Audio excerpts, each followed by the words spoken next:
Well, Coach Patterson, how many Casey Pachall questions have you had to field today? Not very many, because I just addressed it and went on about our business. So, we just kind of moved through, and I think I satisfied what they wanted to know. So, how are you going to handle determining how much he plays, when he plays, and what's the situation with him and Trayvon? Well, I don't know, because we ended spring and we haven't practiced since then. So right now we're here on the 31st. We'll come into camp and we'll start getting ready to play. So it's both of them. The good thing about it is I'm going in with two quarterbacks I think can win in the Big 12, and not very many people have those options.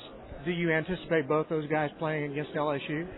Possibly, not on a 50-50 basis. I think we'll always have one starting quarterback, but I do believe that the other one has some intangibles that the other one doesn't have, and so we'll work at that. But right now it's kind of, I wouldn't say up in the air, but we're worrying about making our whole team better, and whichever one can make us the best and give us a chance to win is going to be the guy we're going to play with.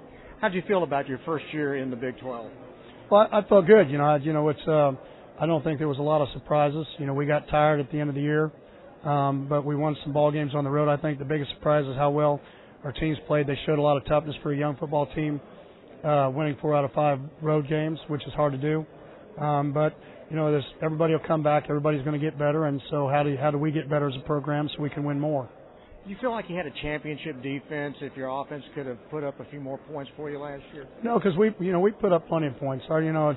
As being in charge of the defense, I know I just have to hold them to one less, and offense has to score one more, and that's where we're at. We lost some good players. We kind of played a little bit left-handed, and then defensively we had some prizes on defense that stepped up that we didn't know we'd have, and so from that to we had a freshman punter and a freshman kicker. 85 to 90% of our team were underclassmen, so we lost 6 players from a year ago. We're only going to play 8 seniors this year probably, and so you still have a lot of guys that are still young doing the things they need to do. So for us, play it by ear, try to grow up the team the best we can, and then see what we look like that first game of the season. No, you played a lot of huge ball games in your course of time at TCU. Where would you rate this LSU game to open the season? I don't know. We'll have to see once we get done with it. Probably everybody would have told you that the Rose Bowl game wasn't going to be a big deal. So, for us, played in a lot of ball games. Going up to Boise was a big ball game for us. Winning up there a couple years ago. So you make it a big ball game when you make it a special game, and that's for us. That means you have to play well. Both teams played well, and you turn it into something special. And I have to ask you, because you've done such a great job of building up a program at TCU, it's got to be very gratifying to know what it used to be like 20, 25 years ago, to see it now as a perennial contender. Well, that's why I stayed. It's any time that you have the kind of support financially and the kind of people you have in Fort Worth and our Board of Trustees, Chancellor, you put that with the recruiting base that you have in Texas, you're always going to give yourself a chance. And so for us, it's got a chance to be a gold mine, and for me to prove that we can put it in that situation. Gary Patterson, TCU coach. I'm Brian Houston, Rattle and Hum Sports. Thank you, sir. You bet. Appreciate it very much. I just think the essence of the way it's always been. The sad part about it is financially, where all of it's heading, and the TV money and everything is going to every year is going to become more and more difficult for that to happen, because you're going to have the ones that has and the ones that don't have everything that they need to be able to run their program and do the things they need to do. So, what's the good answer? I don't know what the good answer is.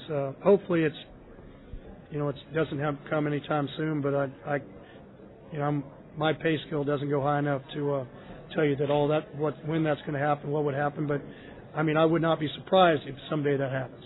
Just for the simple reason that you don't. It's just logistics, and it's just financial.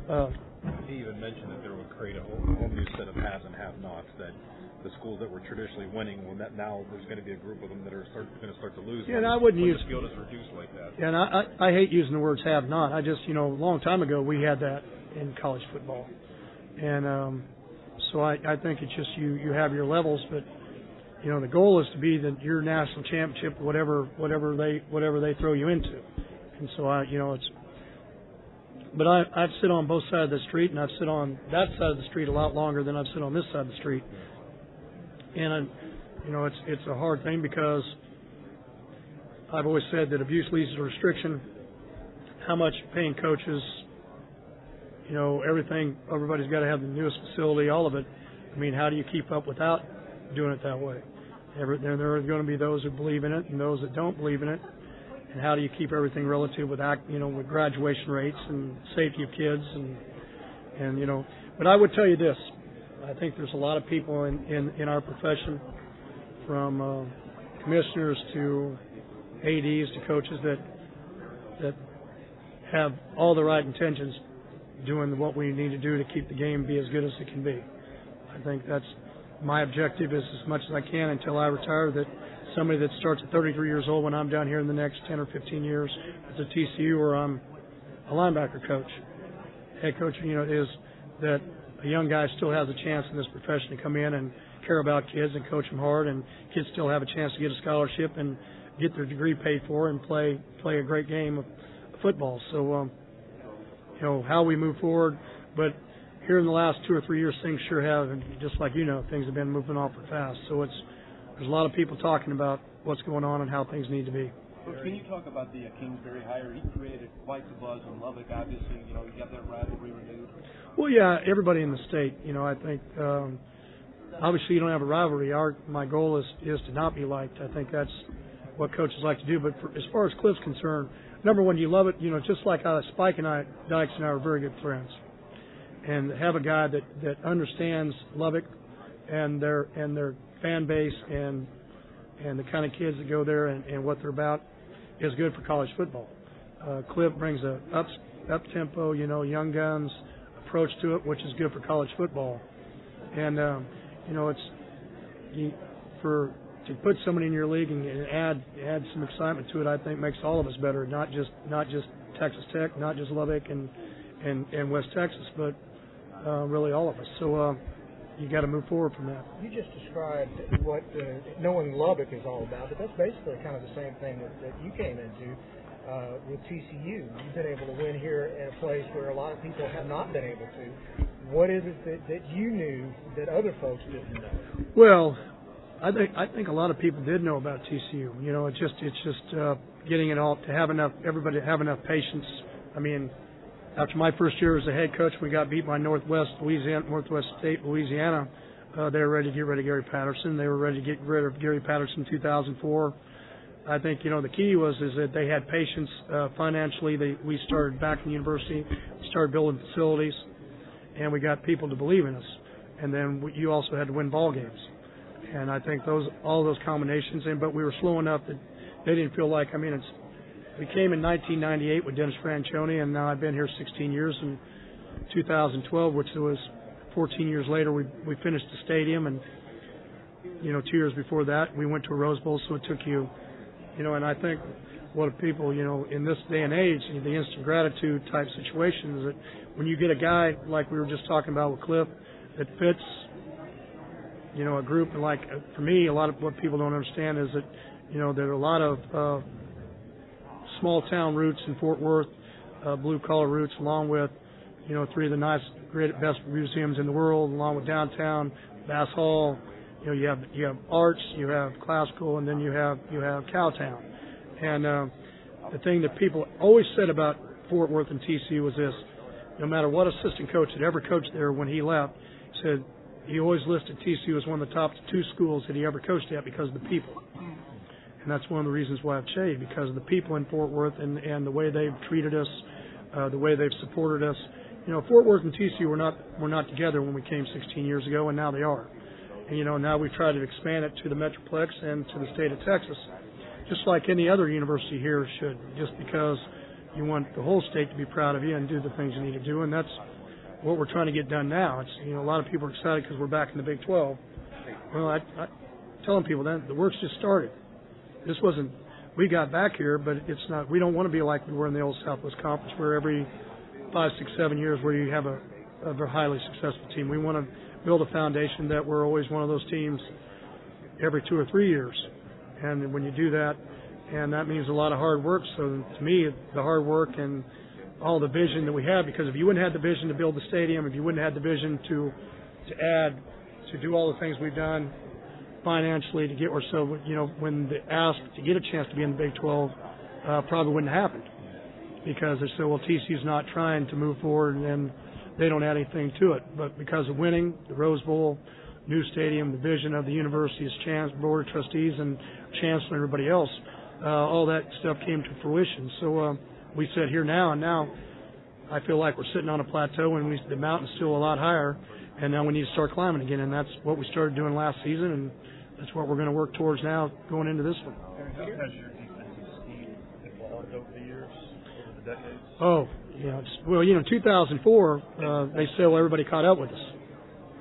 And I think that was my fault because in 2000, again, what I was telling you about 2002 and 2003, and, you could see the game went to a 3-step game, and our system was about verticals and stopping the run, combination routes, and so we had to go back to the drawing board and say, okay, how do you play against teams like this? Because, people in this part of the country don't give them a lot of credit, but there's a lot of good skilled players on the West Coast. You play against the San Diego States and the Utahs and the BYUs, San Jose.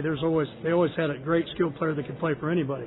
So you learned how to defend all that, and you learn how to tweak things. And for us, that's what I've been spending time with. You added a couple of dimensions last year to your scheme. We didn't used to have zone blitz. Now we zone blitz. A lot of people say you can't zone blitz and you can't stop the run doing the same thing, and we've proved that you can do that. And so you just got to keep thinking outside the box. And if we're going to find out of our tweaks for this year, because everybody's going to come back and they're going to change their offense and how they played against us and how they're going to go. So we're going to have to be better. And so the players that I've talked to say it's coaching. It's coaching. It's your motivation. It's scheme. Your staff and yourself. Well, that it's Jimmy's and the Joes. It's good to have the Daryl. You got the Daryl Washingtons. You got the Jerry Hugheses. You've got Tank Carters, Jason Phillips. You go down of all the NFL players we've had. Now I don't know. It's the development of how we do it as a whole program. But one of the things they know with me as a general rule when they walk off the field is very few times, and I'll tell them if they did something they had not done before. Okay, usually whatever it is, they know that we're going to work very hard. That's why I still help coach it, because one more set of eyes, one more set of guys coaching it, with as good as offenses are in this day and age, you need all the help you can get to try to slow people down. Last year I told you our first goal was to try to make people kick field goals. And we did a decent job. We didn't. Still had a 56-53 overtime with Tech. So you still have to be able to do all those things, but. I think you've got to be willing to change. I think one of the things that you can't do anymore because there's just some unbelievable innovators in college football on offense. Because you've got to be able to keep staying up with the Joneses. You've got to be able to change, and you've got to be able to think, well, it's not really how we play pure zone, but that's the way we used to teach. Well, if you keep doing it, then the same result's going to keep happening. So how do you change that? And even though we've got some different tweaks that we're going to try after watching people. Because I go back and watch people defend, from watching their spring games and how they defend each other, that you guys put on TV, to watching all their games last year. Who did the best job against them? What can we incorporate from what they did into what we do to give ourselves a better chance of winning the ball game next time? And what's a good day in the Big 12 anymore? When you're walking on the field and you look at the stats. One more point in what they scored. I'm just telling you right now. Do you like games like you're going to play against LSU where it's two sledgehammer defenses going against each other? Well, I don't. No, I think coaches in big ball games, they just try to find a way to win. I would have taken a 56-54 game against Wisconsin just like I took a 21-19. Now, as I said one time at Utah State, was the first time they'd beaten them in like 20 years when I was at Utah State playing BYU. With like 8 minutes left to go there, BYU had like 220 yards of offense. At the end of the game, they had over 600, and we beat them 50. It was like 42-28. We ended up winning 56-53 or something like that. You celebrate, and then I want to go jump off the top of the stadium because I was the secondary coach at the time. So, but that's what makes it fun. That's what gets the fans back in the stands. It's like me, being a 53-year-old guy that ended getting back and doing Twitter. But you don't just do it to do it. I had a plan. Everybody understands that you tweet because of direct messaging and recruiting, and you can also follow and you can see what people are saying to recruits, and you can have a good plan. But my other two things I think is you have, like I was telling you earlier, you got to be able to reinvent yourself. Number one was to not lose touch with what the younger generation, what was going on in the world, and see. And I'll be honest with you, because I'm a late night worker, some of the things, because I flip through it while I'm watching video and I flip through it, there's a lot of things that are said between 10 and 1. And if it's my guys, usually the only thing they get me from direct messaging is, because I don't want to take the fun out of what they do, but I also want to be able to protect them. That's what my job is. But my standard saying is, you get ahead, go to bed. Okay? But, and the third part of it was, I'm this guy on the field that what people see most of the time is this intense laser eyes, doesn't seem to smile, and then people see me off the field, they meet me recruits, and then they're laughing all the time because they just start laughing because, well, this guy doesn't even seem close to the guy that. And so for me, it was also to be able. I don't know how many of you guys follow, but you guys have followed my Earth picks. You got the other day the two cheetahs. And what's the one cheetah say? You a cheetah? I mean, that's a. And then go or the lion, tiger, and the bear, and this would make a great defensive line. Or the mouse looking at the cat. The mouse says, "Looks like a 4th and 10 situation. Looks like I better punt." I mean, they're kind of like, somebody else must be doing this because coaches can't be witty. I mean, they don't have any personality. All they think about is football. I wanted to be able to do that. But I'm not, obviously, to do what I do, I'm not going to be able to do that as much starting here in a week and a half. But no one's ever going to do my Twitter. It's represent me, but it helps me in recruiting, helps me see what's going on. Also, it really kind of lets me know what's going on in the world and what you guys think. I think it's kind of egotistical if I only follow 200 and I have, which I have 65, 6,000 following me. So, I'm following about 2,500 people right now, from college students. A lot of them are the new 2017 class because I want to know, girls and guys, I want to know what they think because they're going to be the next 4 or 5 years at TCU. And so for me to have a relationship with them, which I don't normally because I'm going to spend, 7 days a week in a dark room, game planning, then out on the field recruiting, game playing, and then you go play a ball game, and then you're doing it again that next Saturday, Sunday morning. So how do you reach out to them? How do you let them? Now, as that management style also opens you up for those who don't want to say good things to you, whether it's your fans or other people's fans, and you've just got to know that that's part of the deal too. And so the good thing about it is you can always push unfollow. At home, I don't get a chance. She doesn't. Gary Patterson with Brian Houston on Rattle and Hum Sports.